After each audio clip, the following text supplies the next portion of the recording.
Hey, how's it going, guys? Welcome back to my YouTube channel. My name is George Uman and I'm your friendly neighborhood anime and manga fan. I love all things anime and all things manga, and I'm here today to talk about Berserk chapter 383.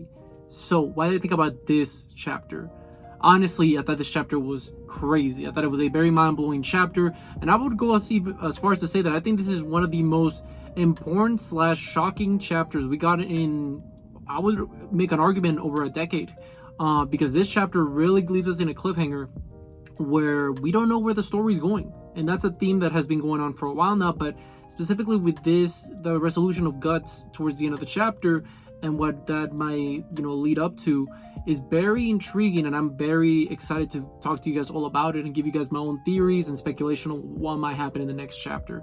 Now, before I go any further with this week's chapter, I just want to give you guys a quick reminder to make sure to subscribe to my YouTube channel so you guys can be up to date with all my Berserk as well as all my anime and manga content that I'll be providing in this channel. It really helps out a lot, and I would really appreciate it if you guys could subscribe to my YouTube channel. So if you guys could, please subscribe to my YouTube channel. Now, with all that out of the way, let's get into this chapter. So for starters, we pretty much pick up right where we left off last time, which was pretty much Guts entering the shrine, the stupa, or whatever thing is called, and he pretty much is like nothing but darkness. It's just emptiness. It's just a hollowed shrine. And as you see this beautiful, in my opinion, one of the more impactful, a lot of impactful panels in this chapter is that Guts is just surrounded by darkness, figuratively and literally surrounded by darkness, because there's nothing there. There's no light, and it's just Guts trapped there with his own thoughts, in other words. And we see, like I said, Guts is just facing into the void, the darkness. And as that is happening, he eventually trips over and he falls down. And this is the interesting part of the chapter I wanted to talk to you guys about as well, was that the bottom of the shrine kind of looks like a, how can I describe it, like a living being itself, like something. It's not just a regular shrine, because the floor looks kind of like the inside of something. I don't know how to describe it, but it looks like, you could say, something living, like a living being itself is the shrine. At least that's my speculation, because as he's doing that, he's feeling the floor, and he's kind of it looks weird. The floor actually looks weird. And as he's just in the floor stumbling, he also kind of cripples down and kind of just caves in and just kind of gives up. And he eventually just starts staring up to the ceiling, and as he's staring down, we see Guts kind of, like I said, defeated in a pose of just kind of relax, I guess you could say, as he's facing down. And as he eventually just starts staring at the wall, or the ceiling, I should say, the top of the ceiling, and my man is just looking at it. And eventually, as he keeps staring at it, it literally starts taking form of something else. These black liquid things start popping out, and we don't know what that might mean. I could speculate that might be Guts' inner psyche, maybe the beast of darkness, a version of it, sleeping into it.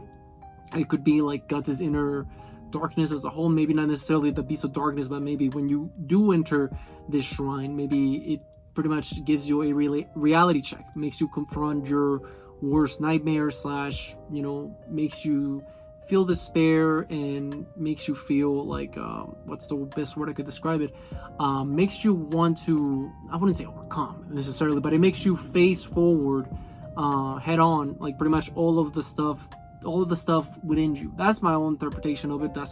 It might not be like that, because even in the chapter, there's a section in the chapter where we see Daiba and Salat, and they're talking to each other. And the thing that with Salat is why would you put him there?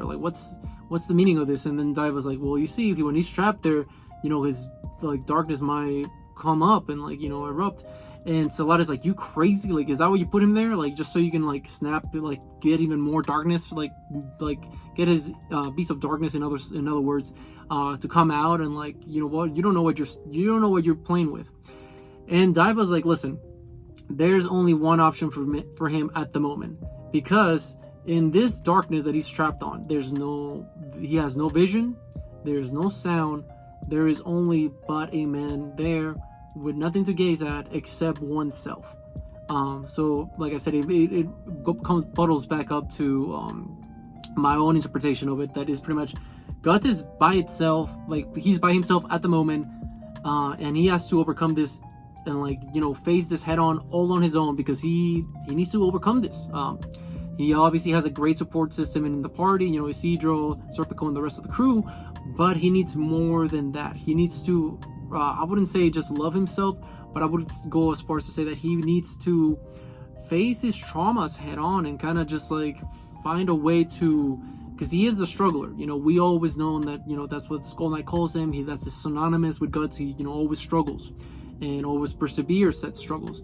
But, you know, after, you know, Casca being taken away by Griffith once again, it has put him in a very depressing state at the moment. And I don't blame him at all, but I feel like, you know, he needs to literally, you know, face this head on. Like he can't just be avoiding it and be all somber and depressed. He has to do something about it, whether it's obviously taking it up on his hands to go into Falconia and rescue his girl Casca. Obviously that's what he's going to do eventually in the end of the story, I'm assuming.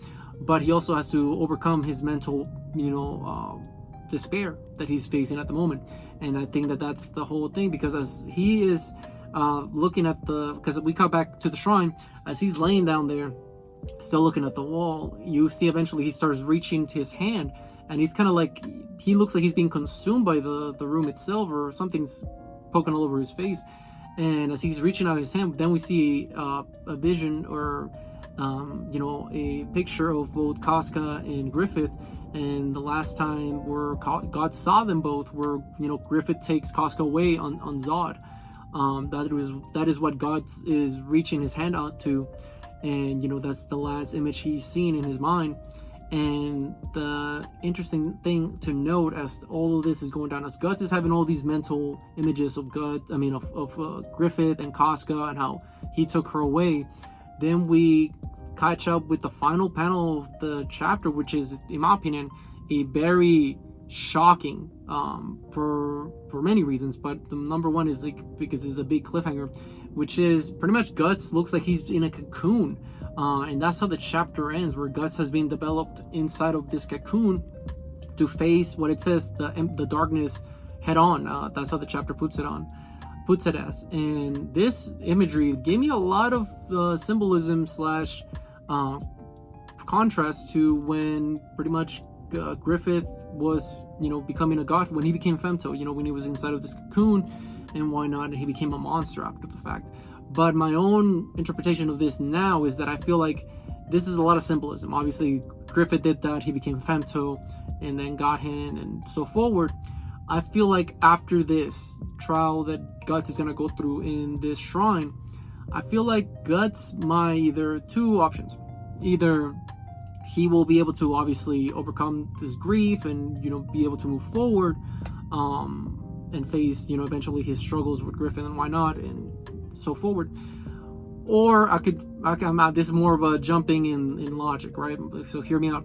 What if this is a form of a power-up? Now, it's not necessarily so much as a, you know, new fully equipped armor, but what if the armor itself of the Berserker armor, what if that takes more of a look of like something like Griffith, where, you know, how Griffith, and this is more like an inside baseball thing, so here, like I said, hear me out.